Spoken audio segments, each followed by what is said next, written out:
This station activating the Houston Area Emergency Alert System at the request of the National Weather Service.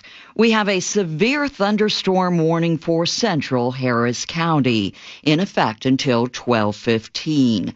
A severe thunderstorm was located over Langwood or near Spring Branch North, moving southeast at 30 miles an hour. There are 60-mile-an-hour wind gusts possible. The locations impacted include Bel Air, West University Place, Galena Park, Jacinto City, Jersey Village, Hunters Creek Village, Bunker Hill Village, Piney Point Village, Midtown Houston, Downtown Houston, Northside, Northline, Greenway, Upper Kirby area, Spring Branch North, 2nd Ward, Greater Heights, near town, Montrose, Greater Eastwood, near Northside, Houston, Greater 5th Ward, and Memorial Park. A tornado could be possible. Again, this is a severe thunderstorm warning for central Harris County in effect until 12:15. This concludes activation of the Houston Area Emergency Alert System.